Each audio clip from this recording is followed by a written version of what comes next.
Most bankers aren't ready to help you until after their third cup of coffee. But with Central National Bank's after-hours service, you don't have to wait for the bank lobby to open to get help. You can contact us from 6 to 8:30 in the morning or from 5 to 10 in the evening, and we'll connect you to a real, live, local person who can answer questions and fix problems 7 days a week. Bank different. Bank Central. Central National Bank. Member FDIC. Coming up on the Payoff. This is a big one for me. I've gotten to know a lot of great, sober people through my journey in sobriety, especially on the other side in 9+ years of sobriety. But there's only one first in life, as we all know. And this guy, Pete, was the first guy I ever knew to get sober personally. And he did it at 17 years old. We'll get into all the gritty details, but he bottomed out before high school was over. And I watched him do whatever it took to get sober, to go to any lengths to get sober in a climate which at this time, not a lot of young kids were getting sober. Now it's a different story. Things have opened up, or many would say that things have gotten worse, right? With opioids and things like that. But this guy showed me the way. And he actually lit the way, because every time I fell and thought I was having that moment of clarity, I called him. And quickly that moment of clarity clouded up again many, many times until finally it didn't. And once again, he was there. So without further ado, a guy who has been a huge part of my life personally, has helped me with things professionally, and is a guy that I consider family, Peter F. But first, Kevin Sousa.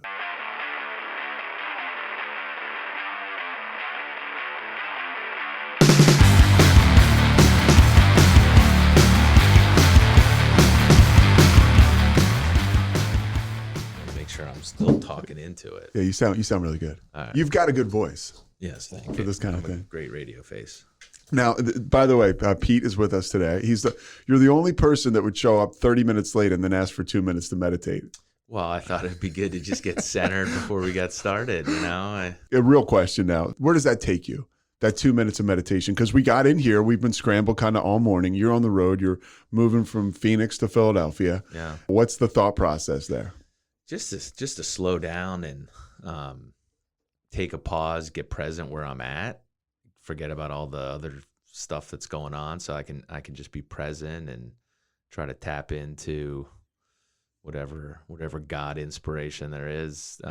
Telling my story, right? Anytime I'm going to do that, I want to make sure that I'm just letting the spirit guide me, as opposed to this is how I want to sound or come across and any of that stuff. And then the 2 minutes helps me get a little more real. Any big moment I kind of have in my life now, I find myself, any big moment, before I'll be like, God, I need you to kind of ride shotgun with me on this. And it's almost like it's a muscle memory to this point. Oh yeah. It's what you learn when you get sober. You know, that's a big part of it for me. And there's been many a time I just, whether it's hitting my knees and just saying, God, I need some help. And I don't even know, sometimes I don't even know exactly what I'm praying to. You know, I'm not exactly super clear on it's a religious figure as much as it's like we talk about in the rooms. It's just a higher power, and it's not me. When did you have your first drink? Well, technically first drink would have been on my dad's lap, as a kid, running back and forth from our kegerator to give him to pour him a drink. And he was not an alcoholic. He never saw him drunk, but there was alcohol in our house. I think almost everyone in my dad's family had a keg on tap in their house, and that was just part of it. And so I remember as a kid, we would keep mugs in the freezer for my mom's dad who'd come over, and he really loved to drink a beer out of a frosted mug. My grandfather Larry, and I used to love to be he taught me how to pour a drink and tilt it the right angle so there wasn't a head. And I used to love bringing them beers and then, having a sip. So that was the first time I actually tasted alcohol. I think the first time I drank sort of on my own was, I think Rob Enoch came and slept over in like maybe it was 6th or 7th grade. We had a keg on tap. My dad had a lock, but I knew how to unlock it. And we had a couple beers, and I remember feeling that was the first time I probably got a little buzz on. And then the first time I drank at a party was a friend of mine, John Rhodes' parents went away, and What grade? 7th grade. I think it was spring of 7th grade. And he had an older sister, and there was, we snuck some drinks, and, I just thought I remember like the next day thinking that was amazing, and I'm going to do that every weekend. And it really, I heard someone describe this in a meeting once, and it triggered for me. It was the first time I got drunk was like God came down and kissed me on the brain. It was a magical experience for me, and my reaction was, holy shit, I really like that. That is awesome. That is so predictable and repeatable. I'm gonna this is totally redefining how I think about my weekends. And then I think pretty early on, I was concerned that I like this more than everyone else, and my biggest fear was that maybe not that year, but within 2 years was if I don't slow down, I could turn into an alcoholic and I wouldn't be able to drink anymore. And so it was this idea that if I turn into an alcoholic, then I'll have to stop drinking, and I'll have to miss this thing that's the most dependable, predictable thing in my life. So early on, it was pretty emotional. It was like an emotional connection, I would say. Spiritual experience. And I would also say that as a kid, we'll get into my story. I was pretty much an after school special. You were, I have experience, because you were a big part of my life. To give people a background, Pete and I grew up. You grew up right behind campus of Villanova University. Yeah. I believe really one of the first times we met, I know we probably played Little League together, but was it a keg party? Was that, your uncle, that family was a huge part of Villanova. Yeah. And I know it was that they had these awesome keg parties. Villanova basketball players were there. I met Gary McLean at your uncle's house, Yeah. That's when I met you, and you were like a good time back then. You always had a big smile, and you're this gregarious guy, and it was like, this guy is fun. That's what you brought. Like, this guy is a lot of fun. Yeah, I would say that was, that was a great house. My aunt's house. It was my grandfather's. My dad grew up there, and my grandfather, I think, started the tradition of parties at right next to campus, parties after Villanova football games. And then my uncle played football there, and my aunt and uncle would have keg parties after the games. And my mom knew your uncle from back in Villanova. Yeah. And so I grew up around a lot of parties, and never really there was never anything negative or inappropriate or bad about it. It was, my aunts and uncles and parents were social drinkers, but they loved to have a good time. And so I would say that in life, as I came up, I never felt like I wasn't like the straight A+ student that was, set his sights on Harvard. I was a mediocre athlete. I was not going to be an All-American with a full ride. And in my mind, was very, at that time, very kind of like black or white. Like, the things that mattered for your self-esteem for me growing up was, am I identifying as a student? Am I going to be the number one athlete? And it was no on two of those. And the third was like, well, can I show up at a party and have a good time? And it was like a full body yes. And I loved hanging out with older kids at parties, at family parties, older cousins. And then when I introduced alcohol, it was, I mean, I feel like I could go in any situation socially and be the life of the party. And that was pretty empowering and felt good, frankly. I mean, that was like, okay, this is what I'm going to do. I'm going to be good at this. One second. Mike, I think your mic is up because I can hear you clicking. Is that it? Okay, there you go. Okay. No problem. It was fine. So tell me how your life became, you touched on it being an after school special. How does it devolve into an after school special? I don't know. I think there's a couple things that set me up for it. When I was real little, my dad got sick with cancer, and my mom was pregnant with my sister. So my first 2 or 3 years, I think I was shuffled around a lot and to like aunts and uncles.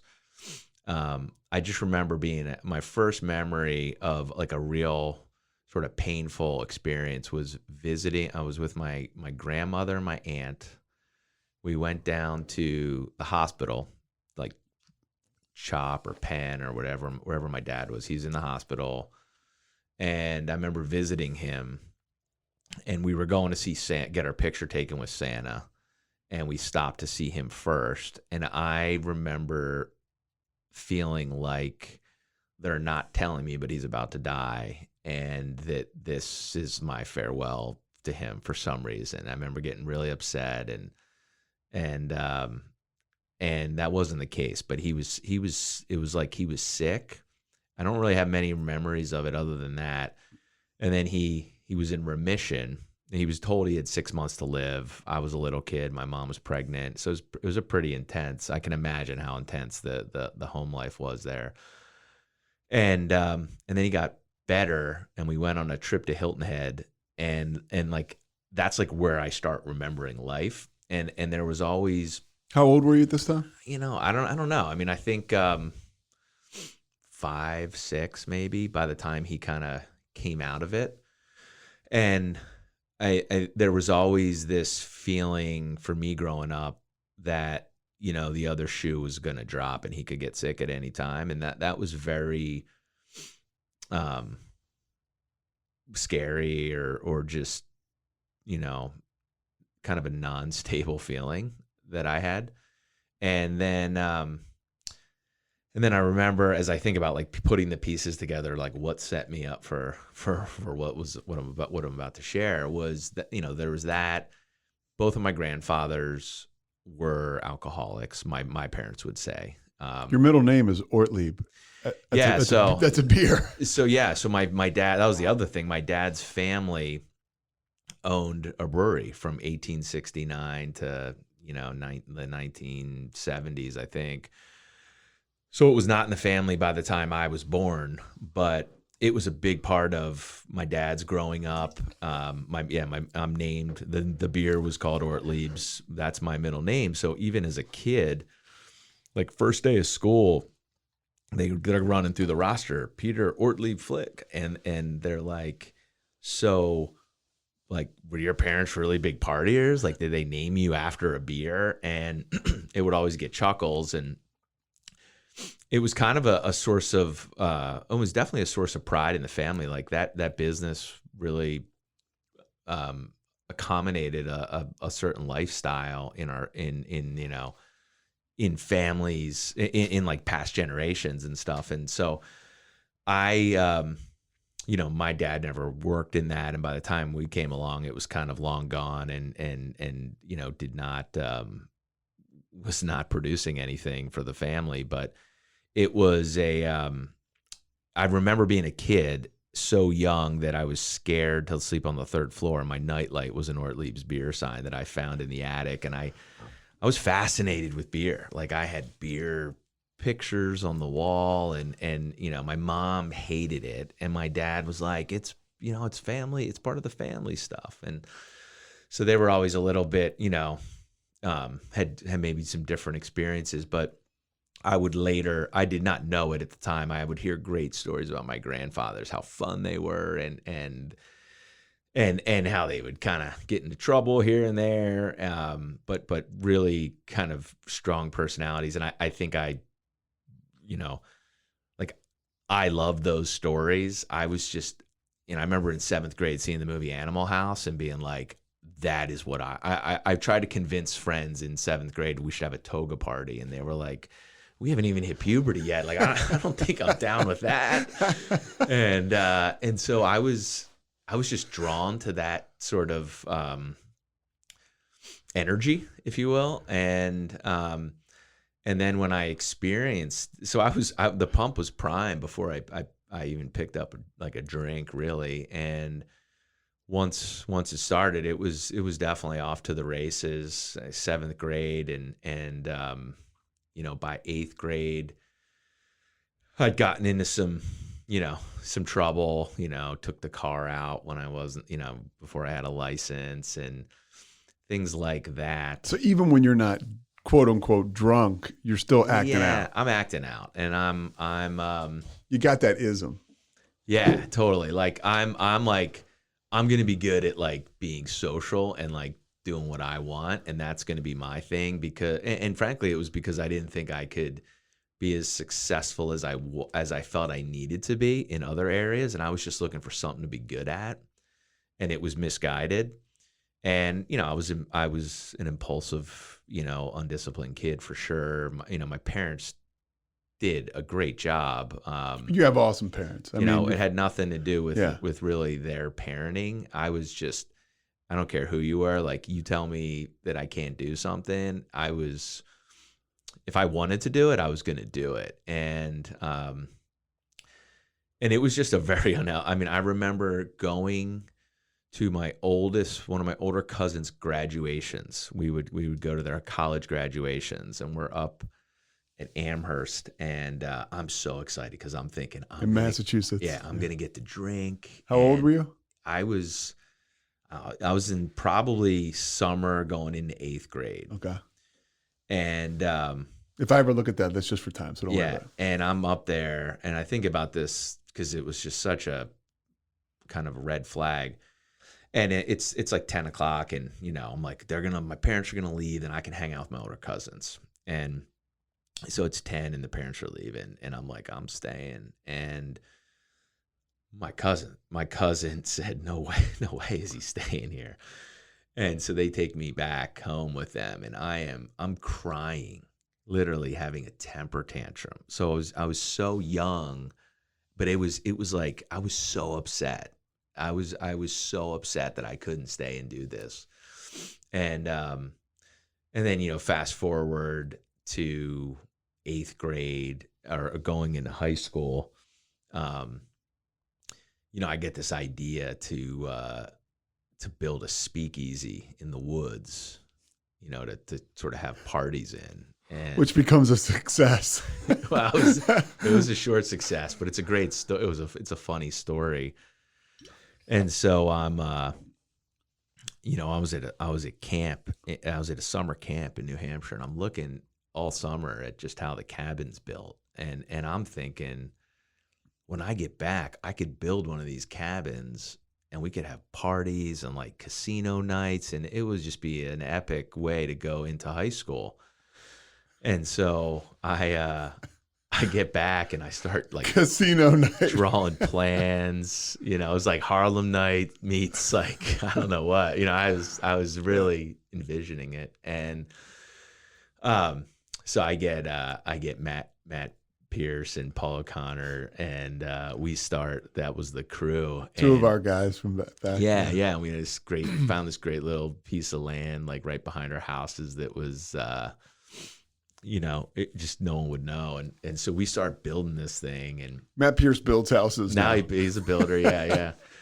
And so we build this 2-story shack with drywall, like cement footers, cedar shingles. And And then, word got out to some kids, and they're starting to contribute materials. I mean, we didn't buy any of the materials, so we had this little routine where my one of my cousins would come up at like 12:30, after midnight. It would come down the street with his lights off.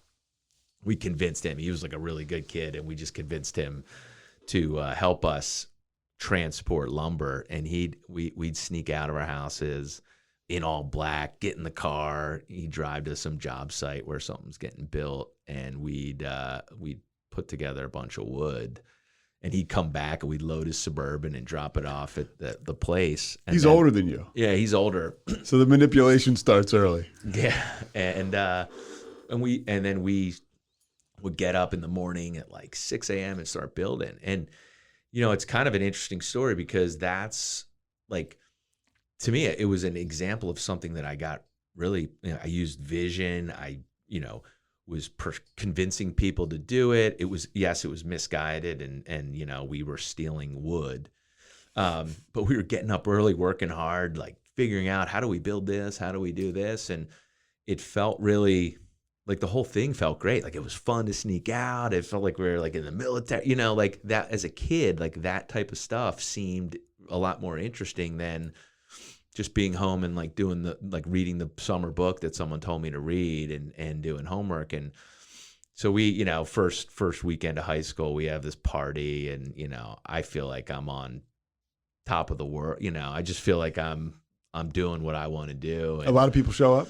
Yeah, there's a bunch of older kids showing up, and I'm I didn't hit puberty till like sophomore year, so I'm like 105 pounds as a freshman in high school. I was 205 by senior year, so I was a total late bloomer, and I'm having this party, and with these other guys, and we go home, and then we sneak out again, and my mom catches us, and my dad takes me. He wakes me up in the morning. He's like, "You need to take." They knew we were building a fort. They didn't know anything else, and they just thought, it's great that they're doing a fort. And he walks me. I walk him over to where it is. It's it was like 2 miles from our house, and we kind of come through the woods. The sun's coming through the trees, the smoke of the fire, and he sees the house. And I grew up building a lot of stuff with my dad, and he sees the house, and he like puts his arm around me, and he's like, "Wow."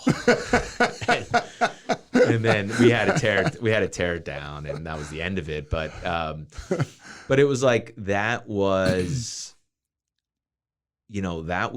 where my energy went. It's in the name of getting fucked up. I mean, all this energy, everything you're putting in there's excitement. It's amazing. People say the alcoholic mind is brilliant in a lot of cases, and it's resourceful. Yeah, I mean, for sure. It was just resourceful. I mean, I remember being in class in high school thinking, like, I could build like drawing things I could build. Like, I could build a shelf in my room with like a bar hidden behind it. And then I'm like, but I can't do that, because if I actually filled it with alcohol, I'd drink it all.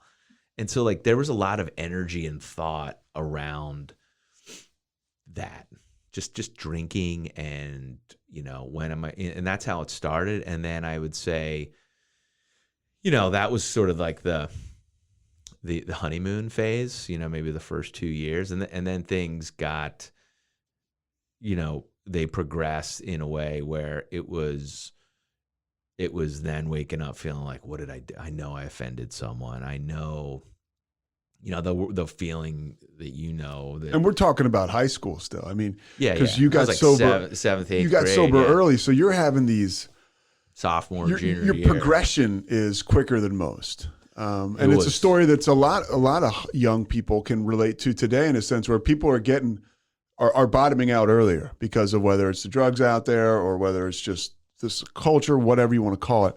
That story wasn't being told too often when you were living it.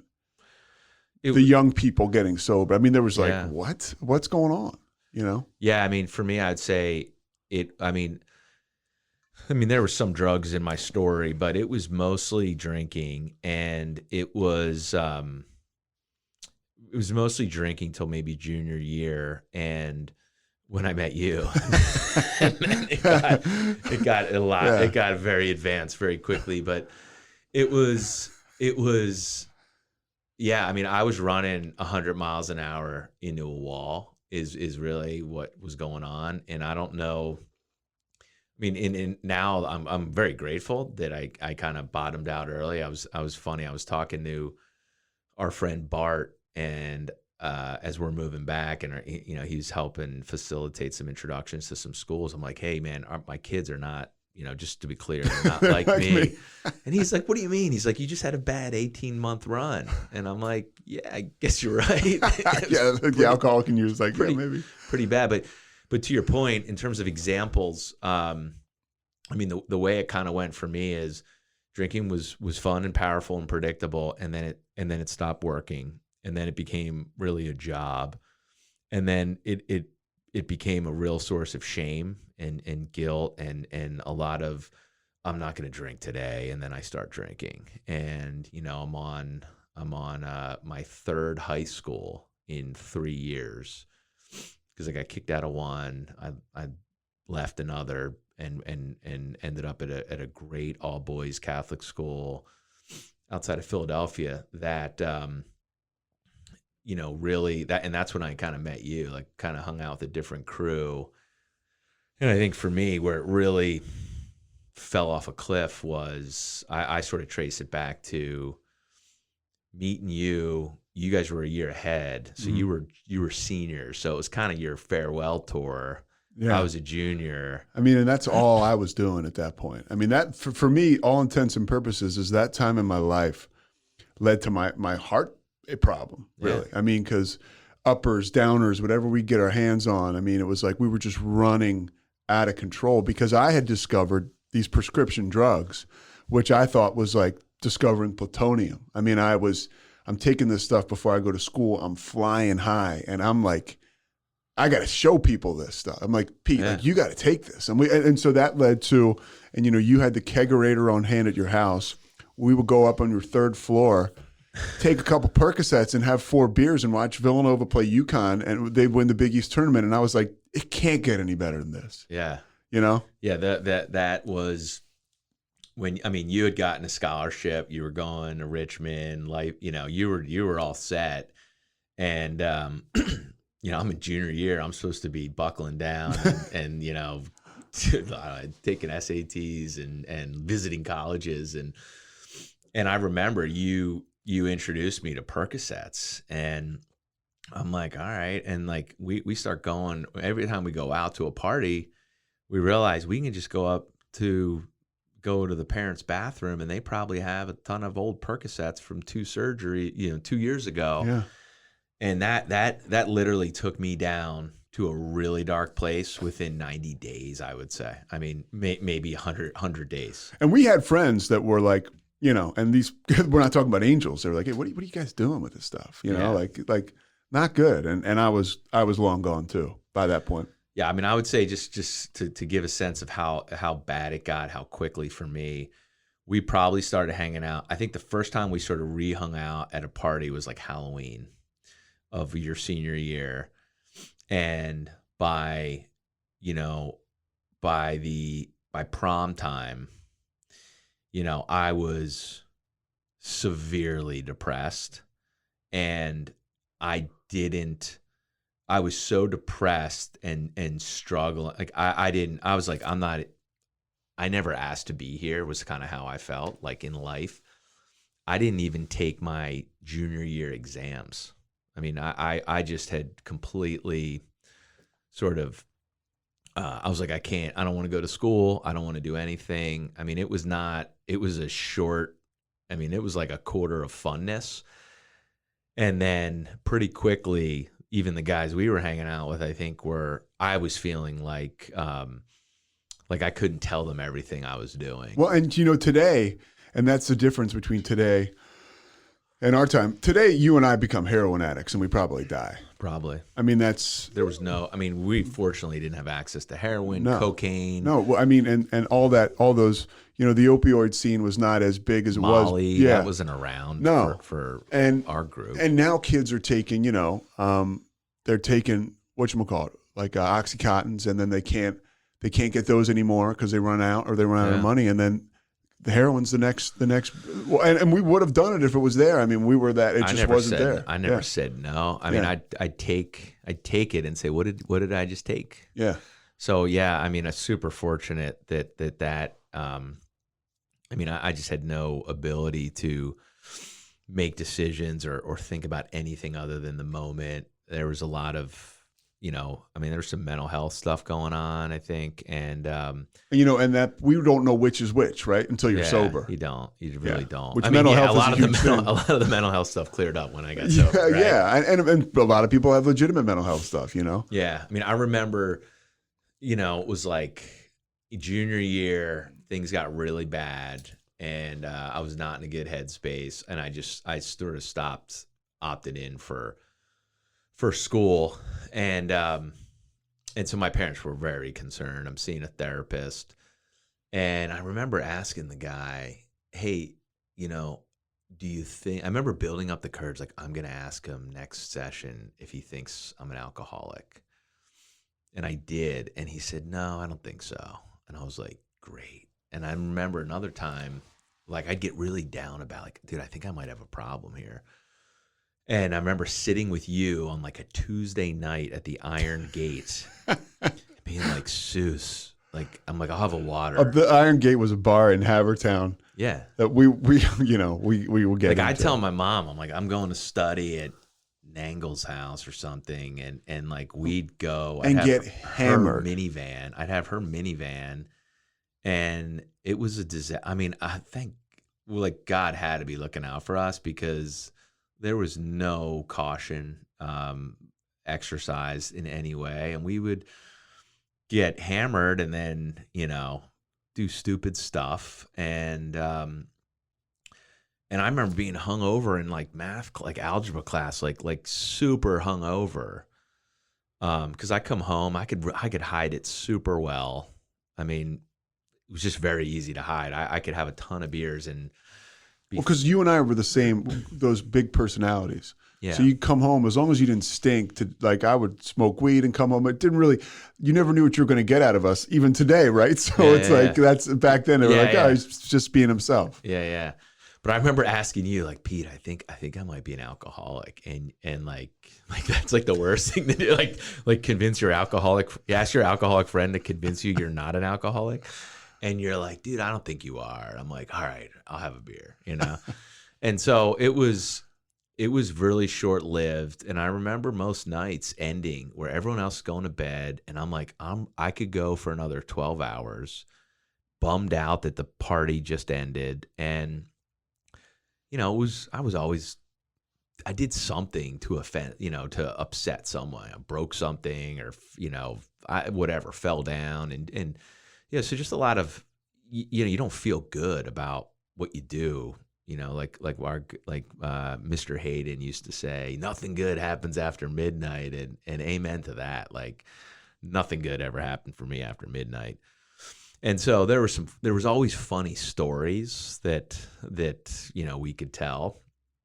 And so there was the camaraderie of buddies and, oh my gosh, this is what I did. This is what happened last night. I remember one time I had this idea that it would be super fun to just fire off flares down 21st Street in Avalon, like 4th of July. And there was a boat in someone's driveway. I'm like, there's probably flares in there. So I sneak in through the canvas and I'm in there, and I just pass out. I wake up the next morning. They're getting in their car, towing their boat, and I jump out and run back to the Hayden's house, which was like my home base. And, it was a funny story to tell, like, and I sort of, I guess felt like, all right, that's me, that's my deal. And it was, I think it kind of ended that year with me, we were in a shore house together. I was up for 2 days straight drinking. You shaved your head. Shaved my head. Yeah, I got asked Steve Buno, gave me a mohawk, and I thought that was cool. And then he shaved my head, right? Yeah. Punched a window, go to the hospital. I to go. get I go. stitches. I Were go you with with you. me? Yeah, I went to the NBA Finals run, and this it was Houston, Orlando, and I remember you. This doctor looked like Keanu Reeves. I vaguely remember. You kept going, Keanu. And then your dad eventually showed up. Yeah, so my poor dad comes down and to pick me up at a hospital in the Jersey Shore, and I didn't know what year it was or who the president was. So they give me a CAT scan, and I think I had a concussion, and he comes in. And he's like, my dad is just pretty easygoing, and he's like, thank you for taking care of him. And just a question, like, did you have to shave his head for the CAT scan? And they're like, sir, he came in that way. And he's like, oh, okay. And so he drove me up. I'm licking my wounds, and very scary time for them. I mean, horrible time for them. I mean, what I put them through. I mean. They were like, you're grounded. And I'd say, okay, well, I'm going to go cut someone's lawn. And they're like, all right, well, you're allowed to work. And I went to a Dead show in DC and lost my friends and had to hitchhike home. And that was like, you're supposed to be back in an hour after cutting grass. Like, there was nothing they could do. And I think they were afraid to, really lay down the hammer. And so it was not a good situation. What I learned later is, they both grew up with alcoholic dads, and no one ever talked about it. And it was, they were functioning. And I think at that time, my understanding is no one in the family would have said they were alcoholics.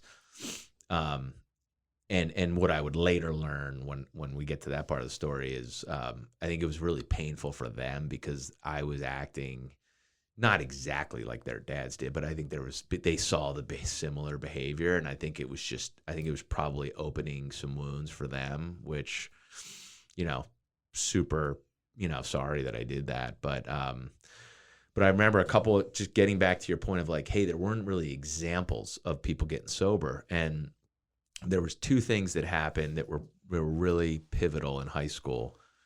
One was I go down a top 205 lacrosse camp with a couple buddies, and I have fake. What's top 205? Like, oh, it's like it was like supposed to be like the best 205 players. Yeah, but it was, you just signed up. I was not the best. I was not one of the best 205 players, but that's what it was supposed to be. It was good branding, and so you go down Loyola, and it was a lot of it was a big recruiting sort of event, and I was.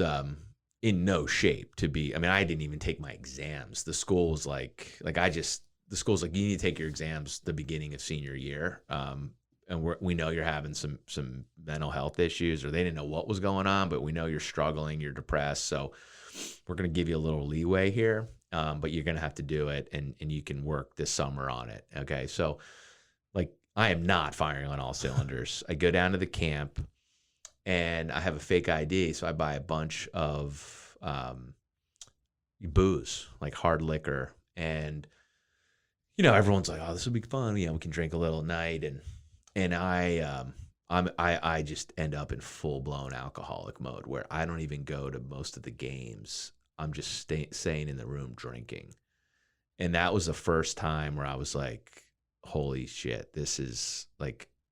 It wasn't even fun. It was like, this is a job, and I am totally incapable of sort of imposing any structure on myself at this time. I'm probably 17 at the time, and I go down to call my mom from a payphone. This was before cell phones, and there's a bank of pamphlets, and there's a "Are you an alcoholic?" pamphlet. And I see it, and I'm like, oh shit, I got it. If I don't look at it, I'm basically saying it. And it was the 20 questions. And I had a lot of yeses to those questions. And based on the test, it was clear that test said I was an alcoholic. Now, I would have said most of my friends would have answered yes to those questions. And so I was not so sure, but it planted a seed. And then another time, I remember I was a sophomore in high school, and they had a speaker come to school who had gotten in a drunk driving accident. He was in a wheelchair. He killed someone, and I think was sober. I think he was sober at the time. And so those were the only concepts that I ever had of like alcoholic. Like I never knew anyone that was an alcoholic as far as I knew. And I didn't know anything else about it, anything. But I was very focused on like, I've got a problem. I knew there was a problem, and I knew it was a matter of time. Like I was holding on to kind of keep it somewhat together, and it was not together. And then fast forward to the fall of my senior year of high school. And then we can start talking about the good stuff, because this is not there's some funny stories here, but it's really just a sad thing. The end is a kid has for most of us. Yeah, the kid has to go through that in high school. And so it's October. We're at this point, all my friends were mostly a year ahead of me, are all off at college doing their thing. And my alcoholism is really sort of like, it is there. There's nothing fun about it at this point. I'm not even feeling the way I used to feel when I drank. And it was a Saturday. It was Villanova's homecoming, so I decided to walk over, and I'm like, there was a couple guys, Murph and I don't know. There was a couple people home from college, and I'm like, you know what? I'll walk. I had nothing to do that day. I'm like, I'll walk over to Villanova's homecoming and maybe like join the party there and have a couple drinks and well, that area we grew up in, it's the fall, yeah, it's the fall. It's like let's go, let's have a couple drinks. But it's like so alcoholic. I'm going alone, right? Like, what the fuck is that about? And my parents were like out. It's like 10 o'clock on a Saturday morning. I make a gin and tonic. I'm walking over there, drinking. I get there and I'm like, and I don't even feel like I don't even know anyone here. So I walk back and I'm walking across the Mendel Field of Villanova, and I look up and I see like just the top of the church steeple. There are two crosses on the steeple, and I'm like, I don't know. I was just overcome by this feeling that like there's a God, and like he's got me. It was very odd for me to be thinking about that, really, to be honest. And it was a fleeting moment but it was and I remember thinking like, that's sort of odd that I'm feeling this and thinking that. And that night there was a bunch of folks home, and they're all at the Roach and O'Brien's. We're there all day watching football, drinking, and I'm there with my sister, and so there's high school kids, college kids, whatever. And that night I get the idea like, oh, wouldn't it be fun if we all took LSD? And so I call someone, and I get 6 hits of LSD, and I go to pick up Murph. I think I took 2 right away, and I only done that once before. So, and they're like, it's really strong, so be careful. I'm like, yeah, whatever. And I get to Murph's, and he's like, I'm like, do you want to do it? He's like, no, I don't want to do that. And so because he had to go home. I take all 6. And long story short, end up in intensive care at Bryn Mawr Hospital. Horrible night. And I'm at one point, I guess I was throwing up and choking, and my sister was trying to help me, and I almost bit her finger off without, kind of gag reflex. So anyways, I wake up the next morning. I'm in intensive care. I'm chained to the bed. They give you that charcoal treatment. Yeah, right? Charcoal's all over me. I've got tubes. They've got restraints so I don't rip out the tubes. My feet and arms are. It feels like I'm on the cross. And the nurses put the TV on, and the Pope is in Baltimore saying Mass. And it's 1995, and I've never felt just so horrible. And that night, in addition to everything that goes along with 6 hits of LSD and a lot of alcohol, I mean, it was a, I woke up for a different person. And I remember sitting there thinking that night, I was kind of coming out of it and just like, I don't want to hurt my parents anymore. I don't want to hurt my sister anymore. Like, I can't do this like, I'm done. And there was a shift, and like their love for me became more important. And I guess in turn, my love for them became more important than just this. I got out of this like just self-centered loop that I was in, right? This kid loop, this growing up loop that I was in. And my parents came in and said, we think you have a drug problem. And I remember that would have been easy to say. I mean, that was obvious. The question was, do I hold on to alcohol? And do I say, yes, it's just a drug problem? And I thought back to those 20 questions. I thought back to that speaker. And I remember saying, I got an alcohol problem too. And that was very hard for them to, I think, acknowledge, because, there were times where they, they felt like they contributed to some acceptance around alcohol. Well, yeah, all of a sudden they're culpable, which is bullshit. I mean, if you got it, you got it, in my opinion. Yeah, exactly. And so I get out of there.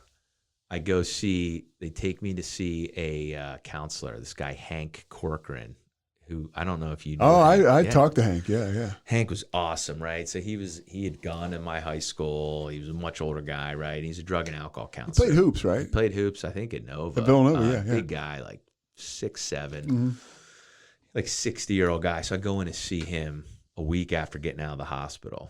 And I had a seizure that night in the hospital, so I can't drive. And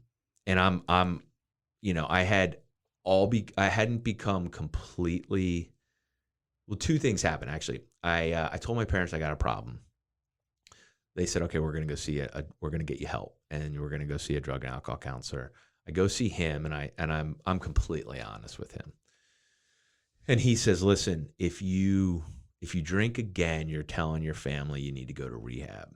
And I remember actually wanting to go to rehab and being afraid to ask.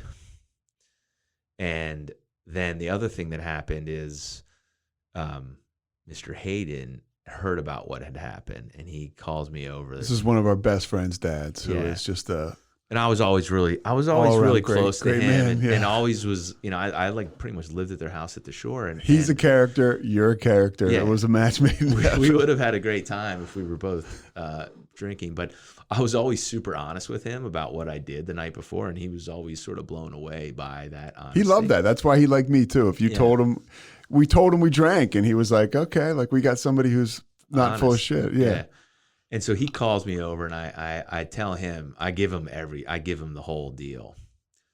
And he's like, holy shit. And so he says, I got someone, he just loves helping people, right? He's like, I got someone who I want you to meet, and I want your parents to come. And so he sets up this what you would call an intervention, but it was one that I knew was coming. So it was kind of someone to tell their story. So he says, I got this guy, Mo, who was Tony's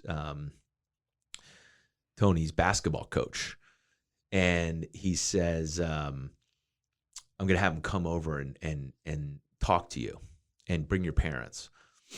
So I set this, and my parents were like friendly, but not super close with the Haydens. And so it's a fall night, rainy night. We go to their house in Gladwin, which is like a real nice suburb, and we get there, and it's Mr. Hayden and our family, and we're waiting for Mo to get there. Mo gets there, so Mo's basketball legend, played hoops at Maryland with John Lucas. Yeah, so also had a drug problem. Yeah, black guy, like.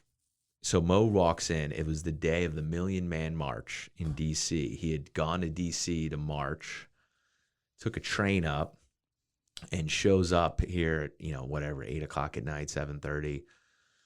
And I remember he had a big book with him, and he's coming in to tell his story, and so he comes in and he tells his story, and he does not, his story, you know, to everyone else in the room is probably like, I mean, it was extreme, right? He I think he grew up, if I remember, like pretty poor, black neighborhoods, really good hoops player, went to Maryland, went to the NBA, and then sort of failed, you know, his life fell apart because of drugs and alcohol, and then he has gotten sober.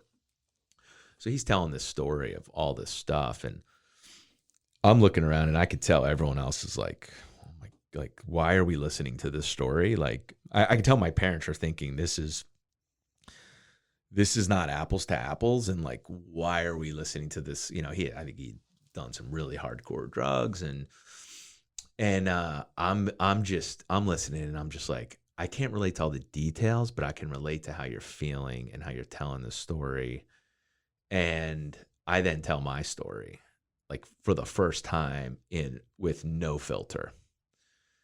And it was a long night, and you know, everyone's crying. Mr. Hayden's handing out tissues, and he's sitting there, you know, kind of loving the whole like just emotional experience, and it's kind of classic. And I remember we laughed, and Mo's like, we're like, what do you think I need to do? And he's like, I think you need to go to rehab. And I'm like thinking, yes, like I want to get away from everyone. I want to just, and I figured I'd go to rehab and they just heal me and I'd be done. It'd be perfect. And I remember leaving my family. It's like, I don't know, like I don't think that's necessary. You know, I mean, it's pretty public, right, to go leave high school, and you know, I never knew anyone. It was a completely different climate than it is today. Yeah, completely. Like I didn't know anyone, and I'd been to 3 high schools. So a lot of kids, a lot of kids end up going to rehab today. Yeah, they do. And so what had happened is they're like, all right, if you drink again, you know, then rehab's the deal. And I remember it was like one weekend. I think I hung out with maybe you and some other guys, and I didn't drink. And they're like, "How was it?" And I'm like, "It was horrible." And I was at school. I was at Richmond, okay, so I was hearing all about this stuff. Yeah, because we would talk still. Yeah. And then it was homecoming. Our house was completely clear of any alcohol. No posters that could resemble. I mean, I came back from that hospital, and like it was just barren. And I'm like, okay, here's my plan. I'm gonna drink one last time, and then they're gonna send me to rehab, and I'll be healed.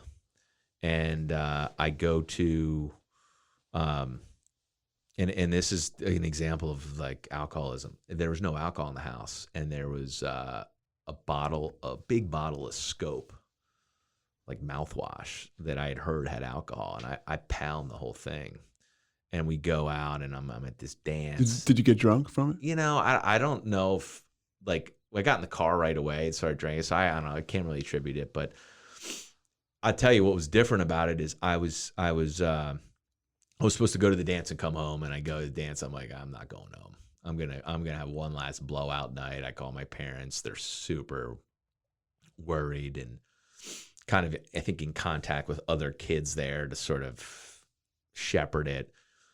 And I remember telling people, like, dude, this is the last night I'm going to drink. Like, I'm done.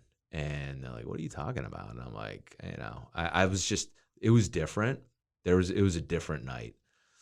And then towards the end of the night, I was like, I don't want to stop. And I come rolling home at like 7 a.m.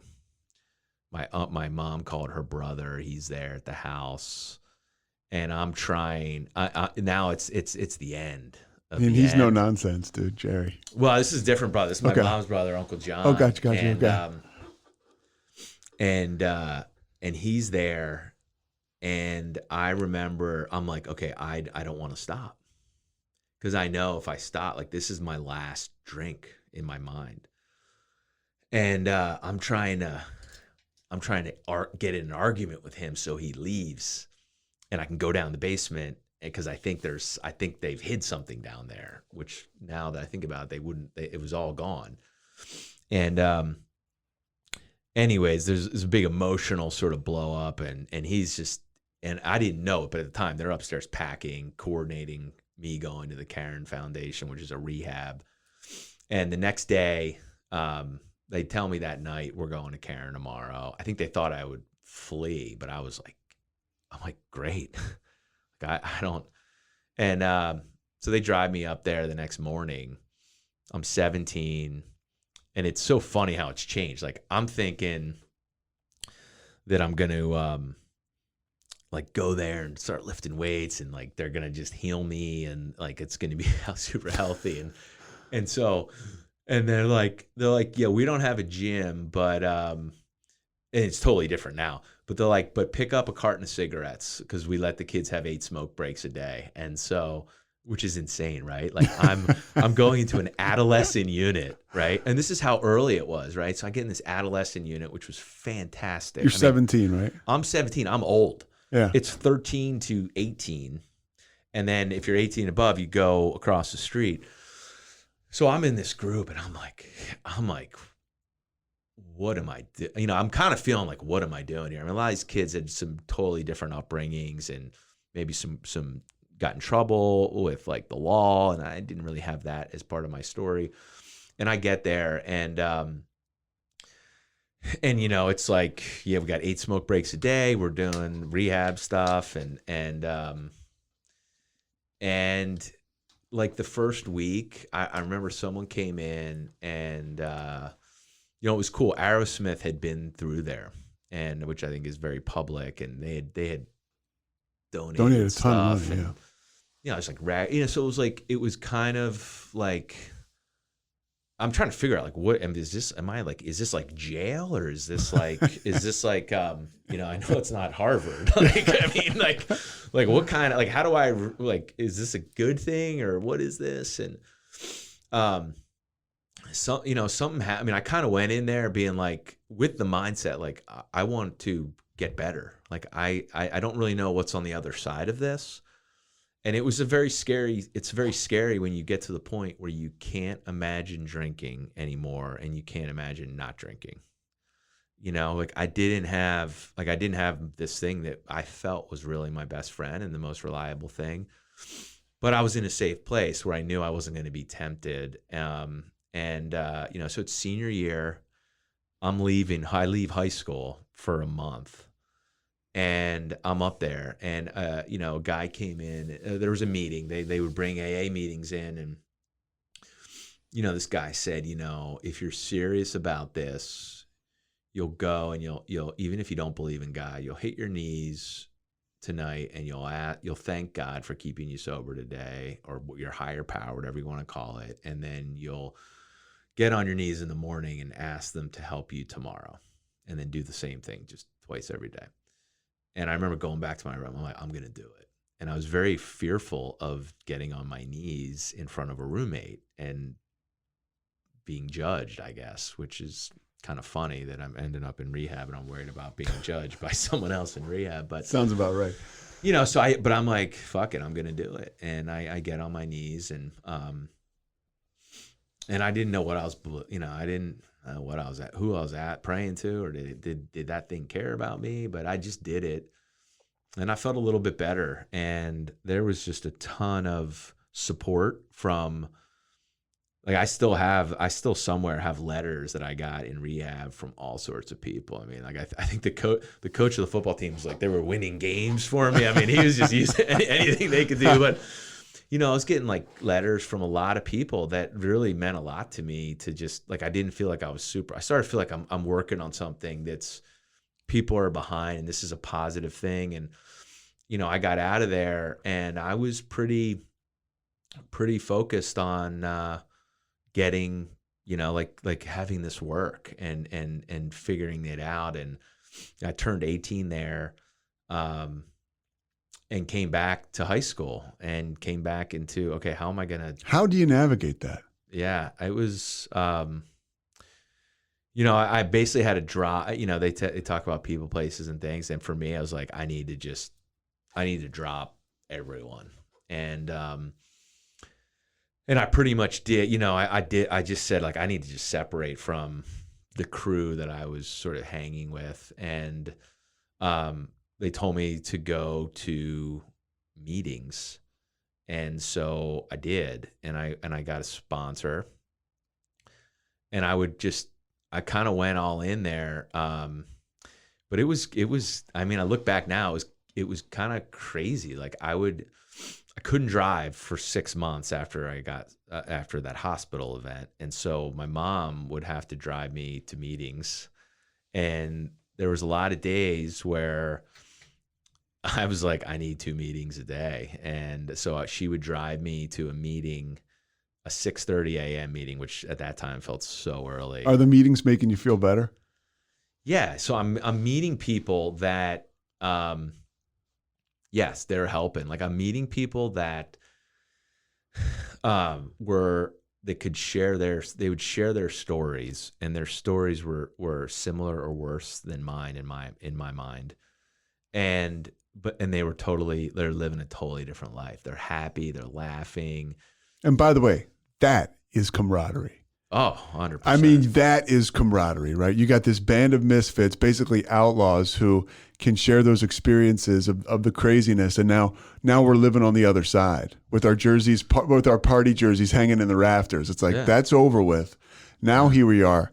Let's kick ass at life. And you have tour guides that can take you there. 100%. I mean, and they were all adults. Like I was 18 still. So I was a kid, and they were, but it's all first name. So I always felt like I was an equal to it. I mean, I remember there was a teacher at my high school that was in the rooms, and there were some friends' parents, not good friends, but there was kids I knew's parents that I'd be in a meeting with, and then I'd say, hey Joe, hey Bob, whatever their names were, and so I had a sponsor, Mike B, who was like God. I mean, he was the best, right? And so he was 22. I met him, and he really took care of me. And I really just was like, hey, I went to him for everything. And I remember one time, early sobriety, I'm senior, and it was a very, I was a roller coaster that first year getting sober. I mean, as hard as the years before that were with my family, that was more. It was hard because I was just doing stuff, but the emotional ups and downs and outbursts. I was raw, man. I had a lot of emotions that I wasn't feeling for years before, and pretty immature with some of those emotions. And so, but I remember that my parents said, hey, you need to take the trash out. And I'm like, I got to call Mike.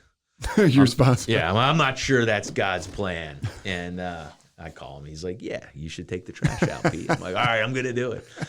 But, that the beautiful thing with that relationship was I was willing to, like, I knew my best thinking had, like, life went better when I was not operating on my own will and instinct. My instincts weren't that great.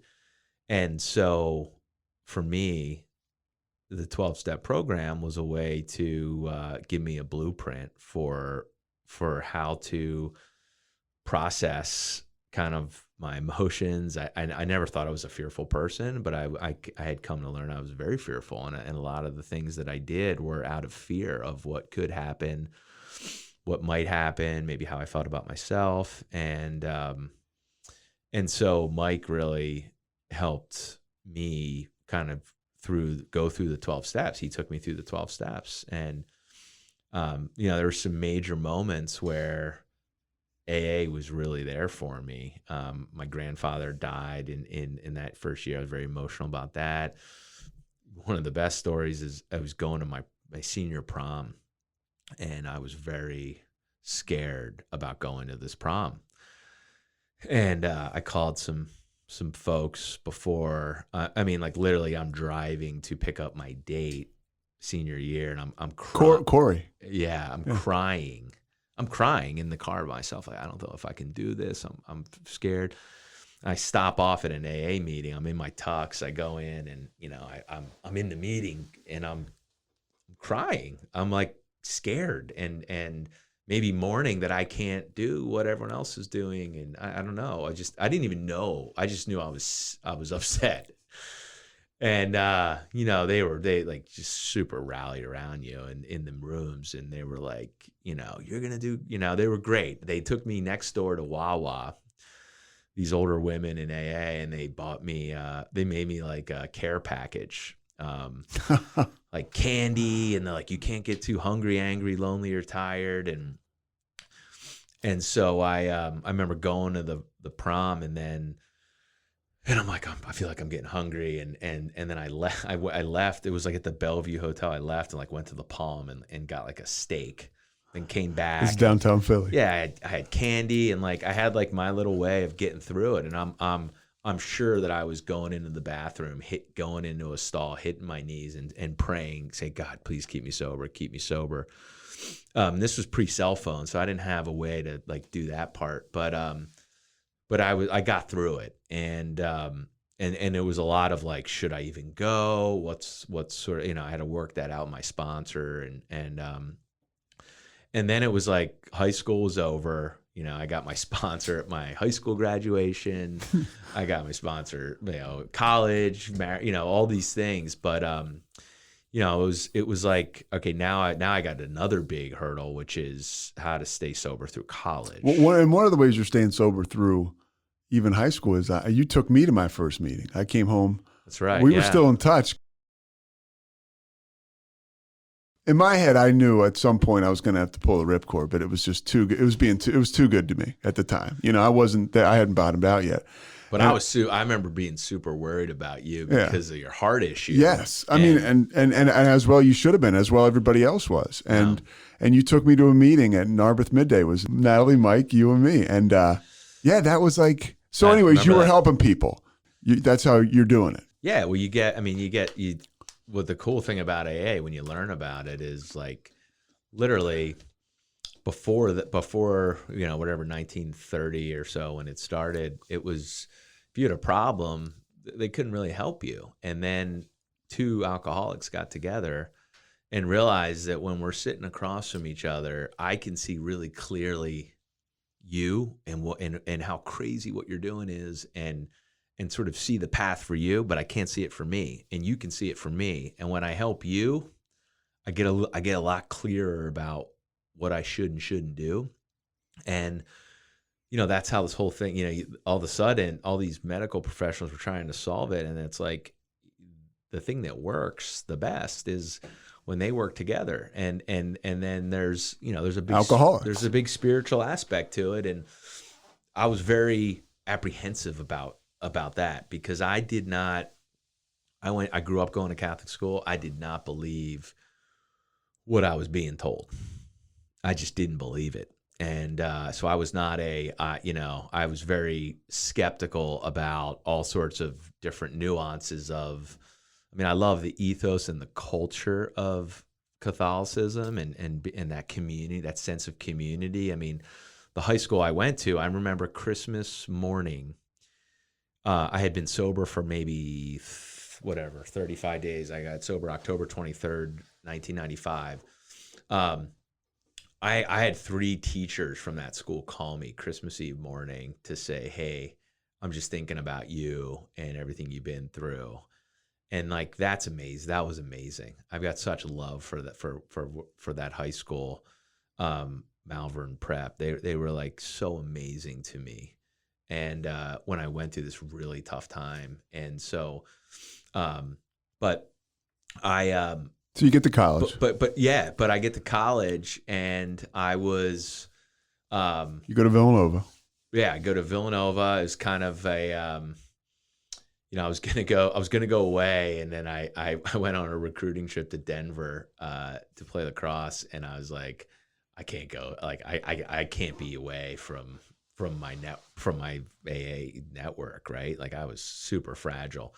But yeah, I go to college, and I'm struggling at college the first semester. I'm living at home, right across from campus, and meeting people. The whole thing's really challenging, and there was a priest, Father McGuire, who you knew very well, who said, I'd be like, I don't like, this isn't, I'm not having fun. I don't know any. It's really hard to like meet guys when you're a day student, meet buddies. You're a day student and you don't drink.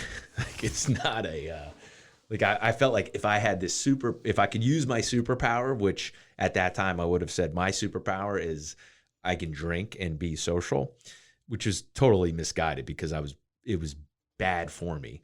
But I knew it would have helped me really be social. And I really like the image I had was like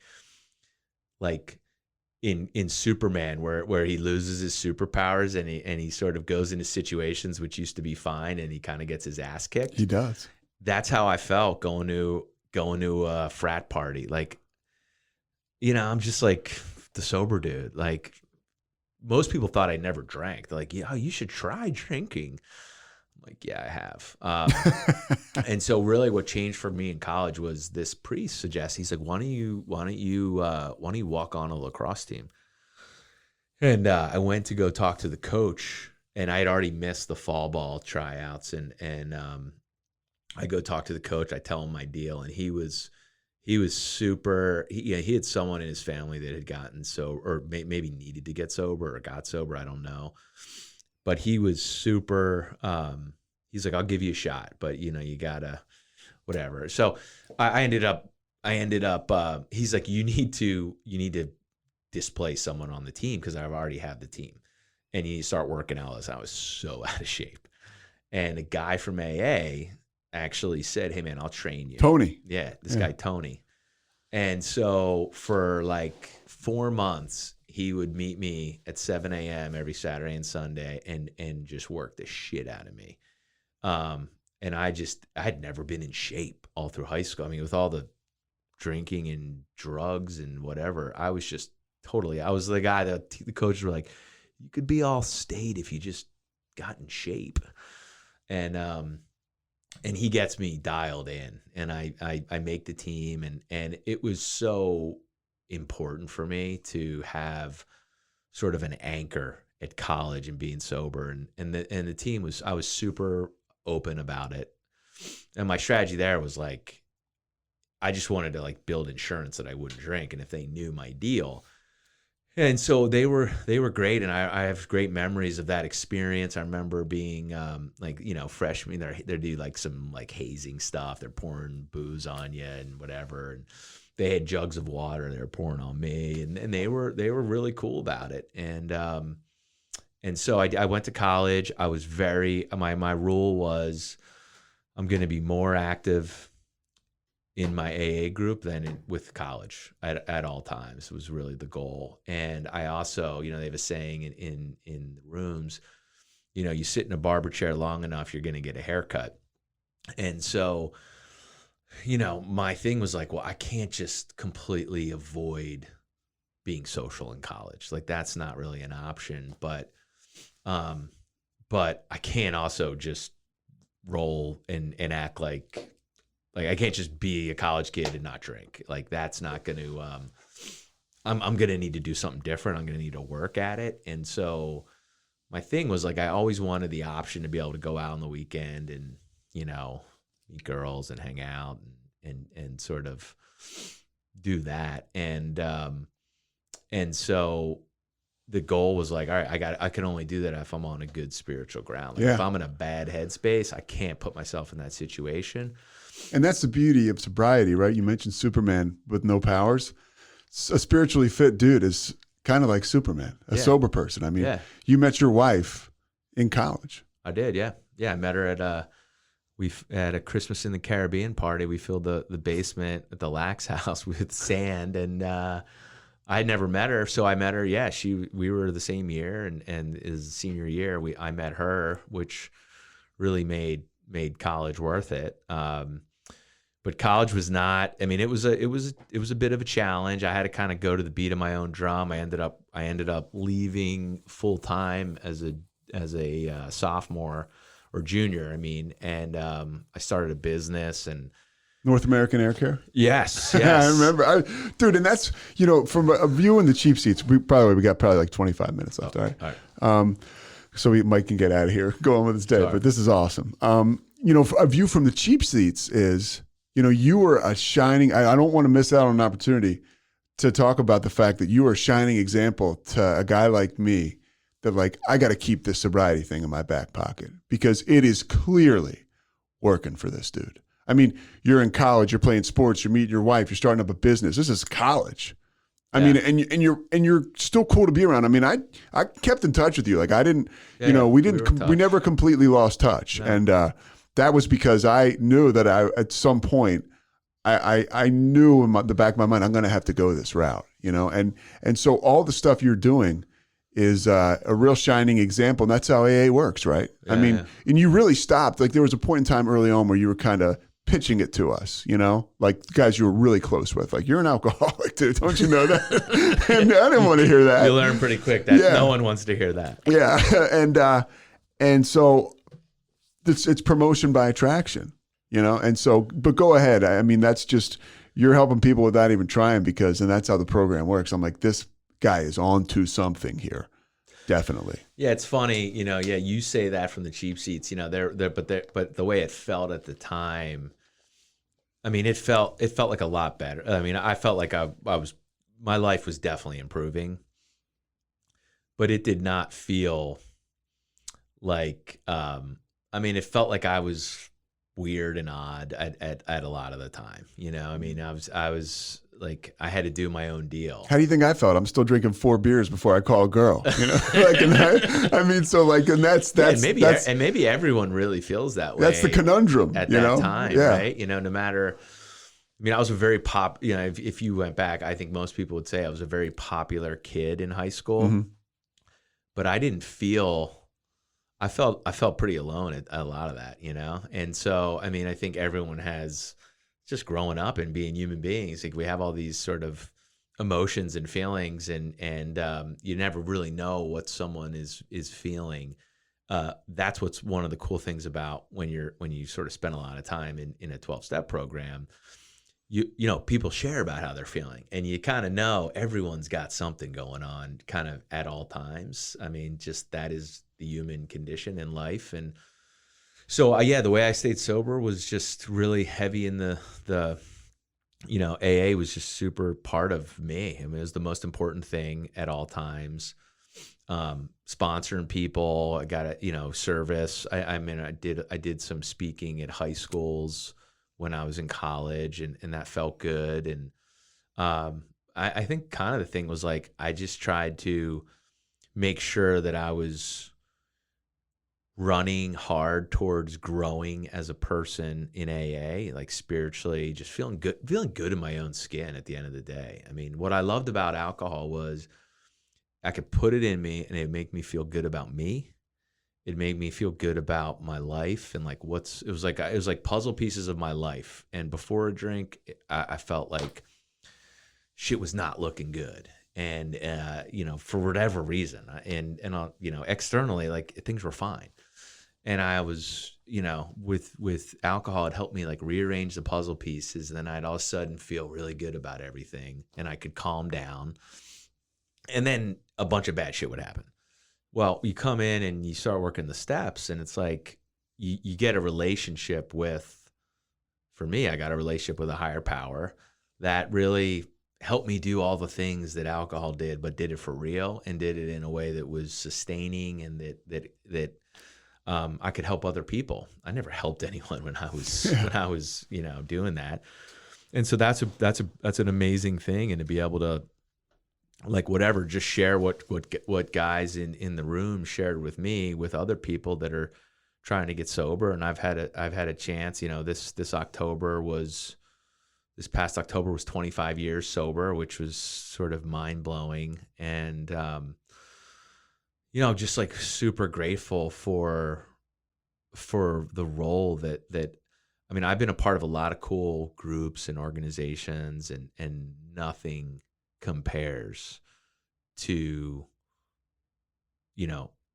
the people in in AA for me. Like that's my tribe. Those are my people. And they make me a better person. And, you know, my wife has never known me to drink. I've got 3 kids. They've never known me to drink. But my wife knows when I need a meeting.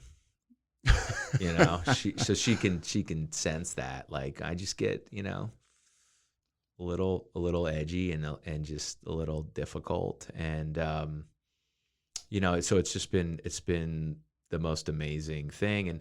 And then I've been able to be out there, and, you know, I'm good at certain events like weddings or other stuff like that. Like sometimes people be like, that guy's hammered, and, you know, I'm not, right? And so people that know me are like, no, you're a fun guy. Just having fun.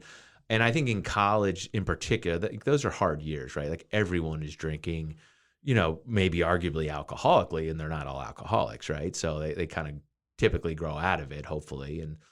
And so to be able to, you know, I mean, there were a lot of times where I'm like, you know, if nothing else, like I want to be an example that you can have fun. And if there are any people here that have a problem someday, at least they'll have an example of, like, I knew a guy that was sober, and that did get me through. Dude, you helped so many. I mean, you know, I called you in 2002. I had my first like major breakdown. And you were there. You were at my house taking to a meeting the next day. And I can't tell you how many like Hail Mary phone calls I made to you. Oh. You know, you took me to Karen one time. I mean, how magical is this? You take me to Karen to see somebody, you know, get their 1-year chip, or no, get a chip, I think, or they were there. They were there. Visiting. So we go to visit a guy that was there. Okay. You were so hoping I was taking you to stay. Because I was like, getting ready. Yeah, on the way home, you're like, dude, I really thought you were going to leave me there. I'm like, I didn't know you wanted to go. It was a year before I got sober. So anyways, that guy is there. A year later, I asked that guy to be my temporary sponsor when I can't stop drinking. Oh. And he tells me, you need to go to Karen. And a week later, I'm there. I mean, that's kind of how it just all threads together. If I don't know him through you, maybe I don't ask him to be my temporary sponsor, and maybe he doesn't tell me. Yeah. I mean, it's just, and maybe I'm still out there. Like, so much stuff, and you never gave up on me. You never gave up on a lot of our friends. And well, it's not even giving up. It's just like, hey man, the view is like, I don't really know. I mean, with you, I was kind of like, I think you probably got a problem, right? Like, but yeah. But I don't know. Like, yeah. I know that, you know, maybe your life would be better. So I never felt like I was, you know, judging or giving up or not giving up. It's like, hey man, like there's a plan, and if I can be helpful, great. It helps me to help you, even if you don't take it and it doesn't stick. You know, you try to really early on look at ways to, you know, not get too tied into the success of someone coming in, right? Like you never know if you're just helping plant the seed or if they're going to get it. And I'm just super grateful I got it. But it's been, I will say, it's been so fun for me over, like, how much time do you have now? 9.5 years.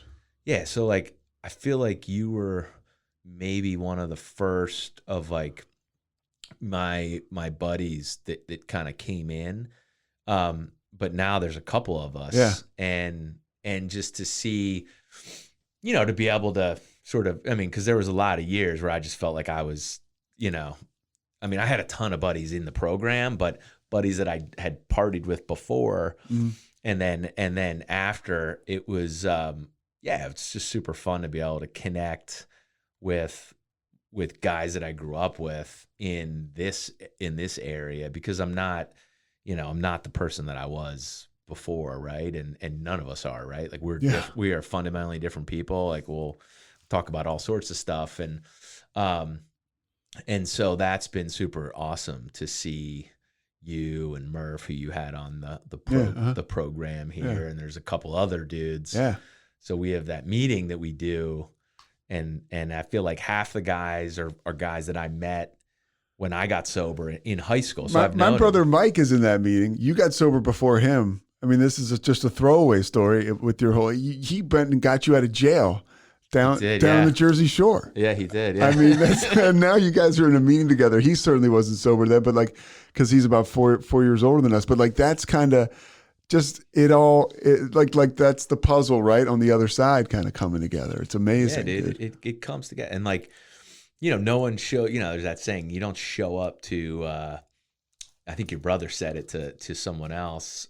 You don't show up here in a limo. Yeah. You don't show up to AA or a 12-step program in a limo, right? Yeah. Like things are going awesome, right? Yeah.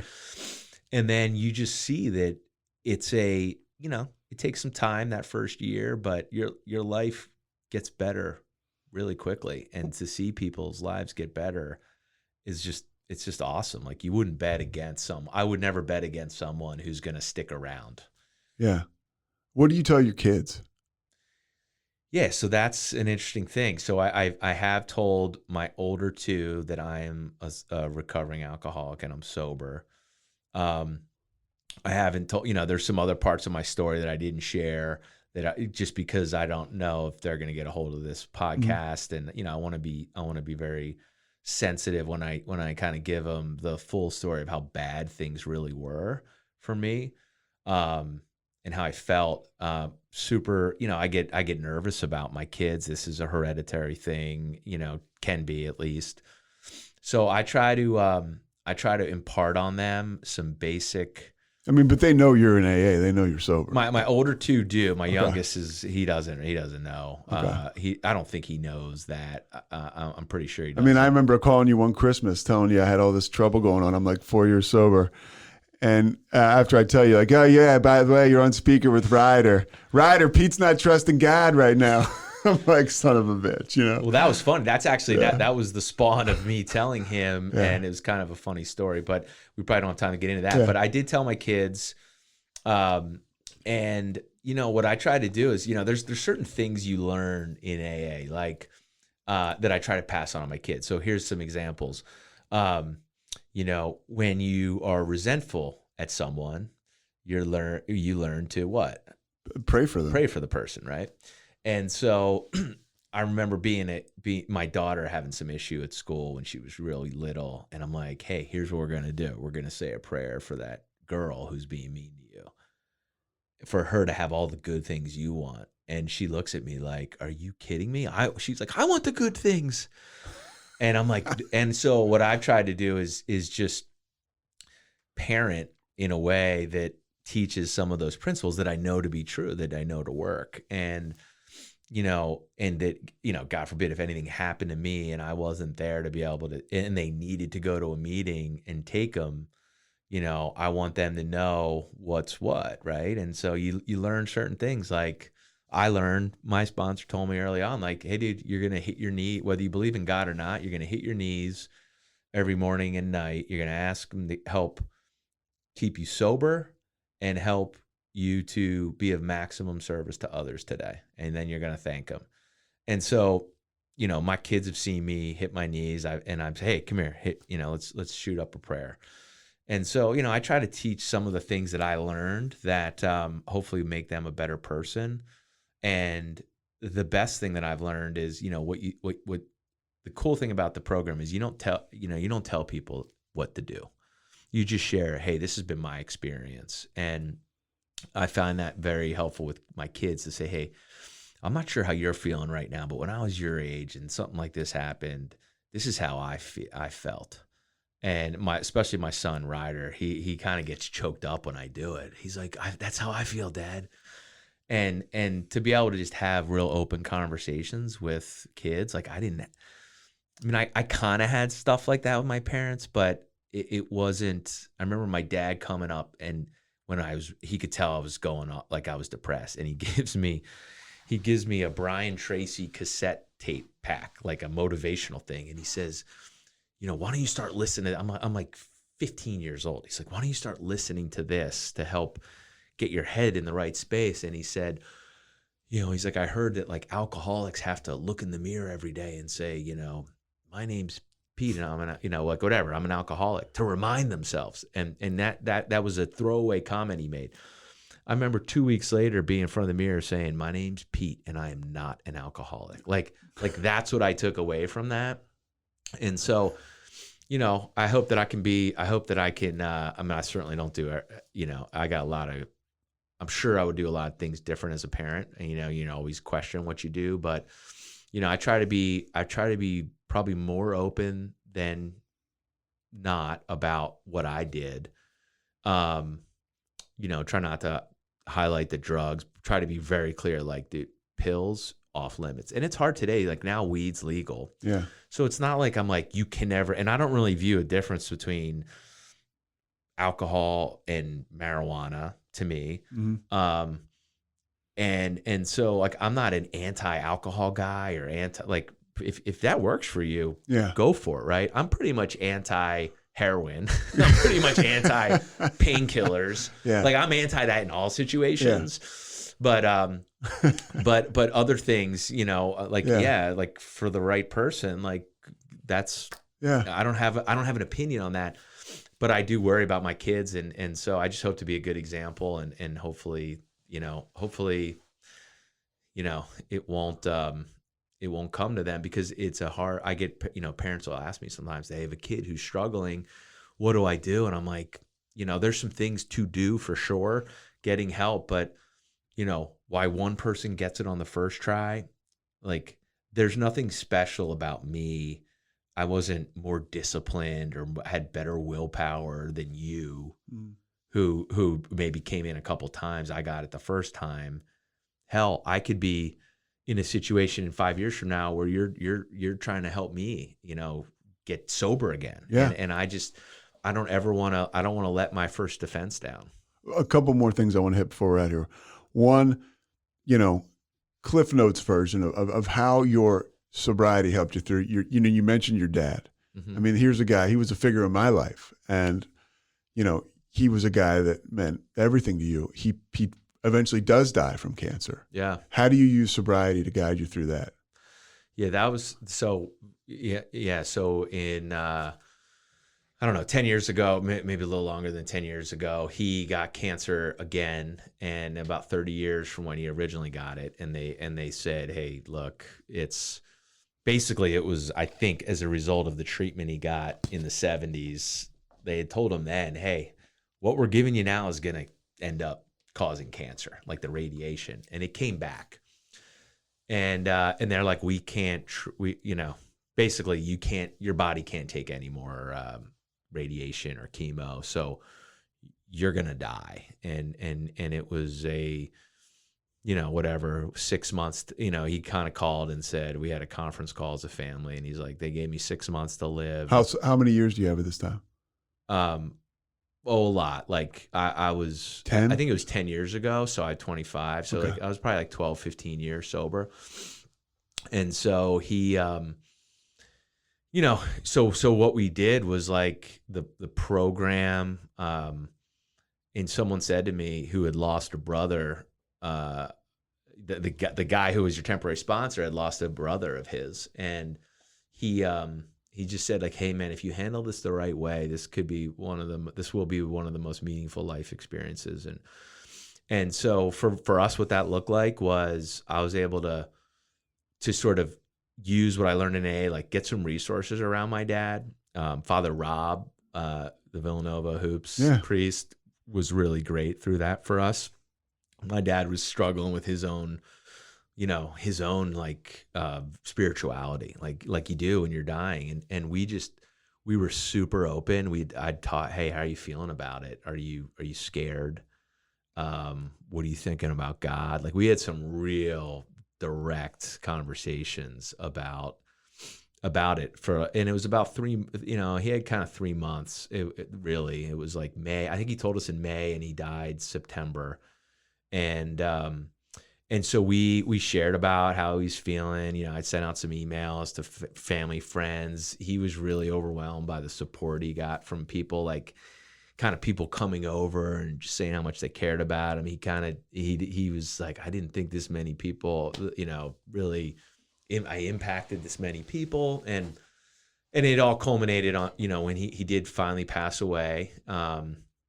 It was a bit of a relief, I mean, your dad had passed away Yeah, more you helped me through recently. that with your experience. But people help me in AA that have been through it. Like you learn in AA, like I got to go find people that have been through this experience, and I got to seek counsel, and I got to make the most of the situation, and I got to bring God into the situation, and I got to lean in and not, I mean, it's okay to be afraid, but I need to move past that and believe that there's actually a beautiful experience to happen if I really lean in. And for me, where that culminated was at his eulogy, and my sister and I gave the eulogy along with his doctor, and we did our own. And I really shared about the role that my dad played in getting me turning my life around, and how bad things were, and then how good they were.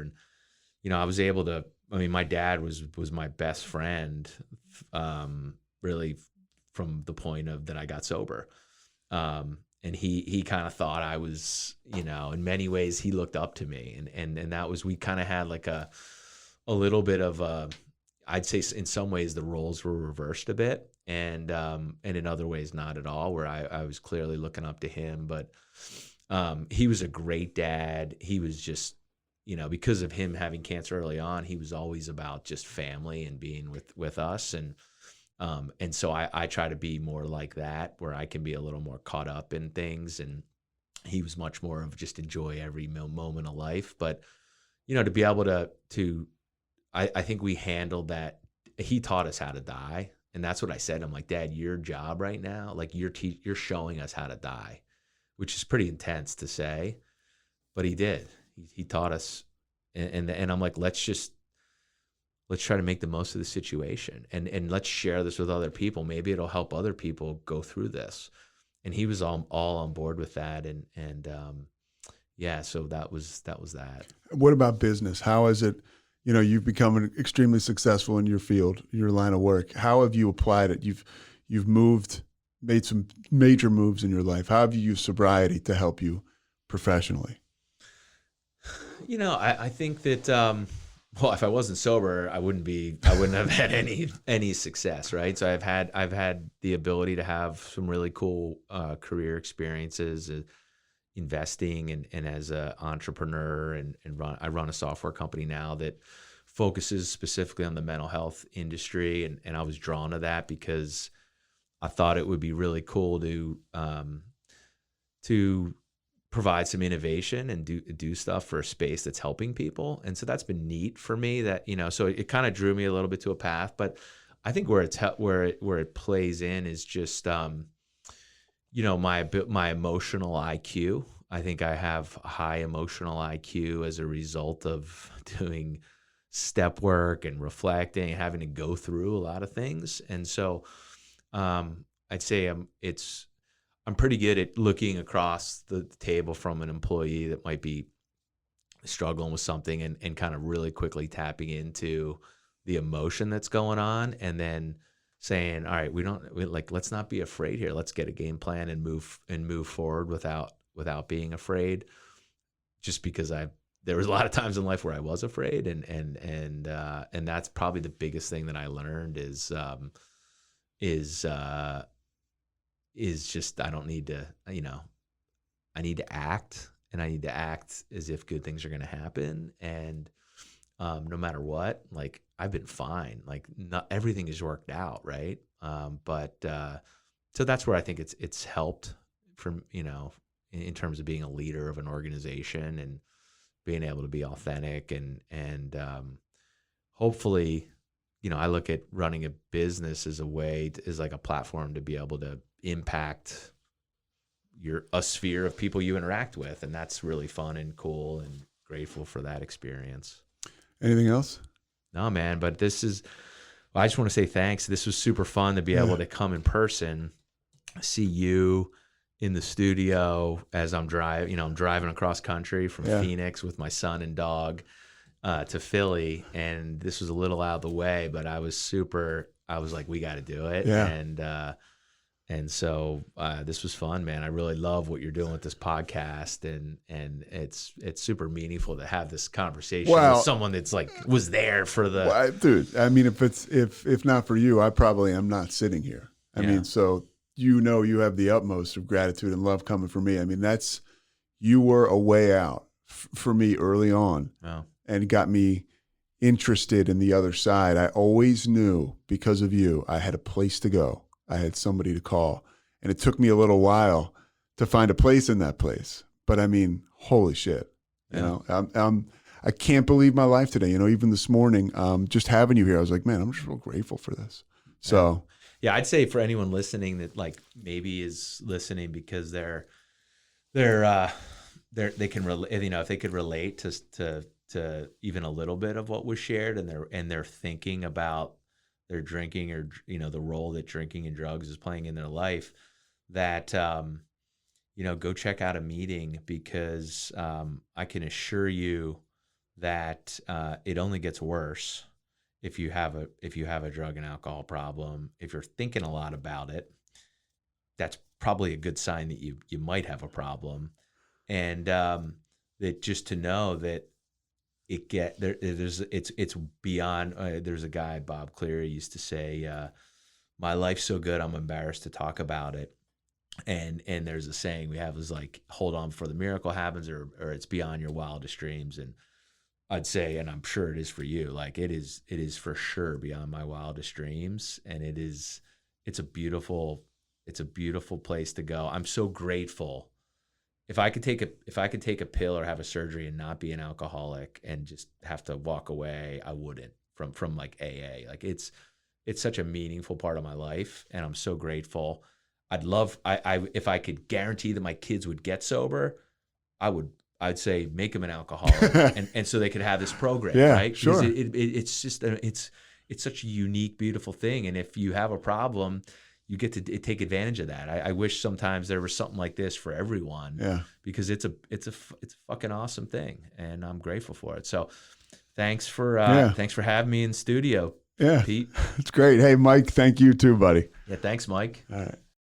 Thanks so much for listening to the Payoff with Pete. Once again, I'm Pete Sousa. And of course, we are part of the Rogue Media Network. All kinds of good podcasts you can find at roguemedianetwork.com. And of course, you can find this podcast and all those other ones wherever you get your podcasts, iTunes, Spotify, other spots like that.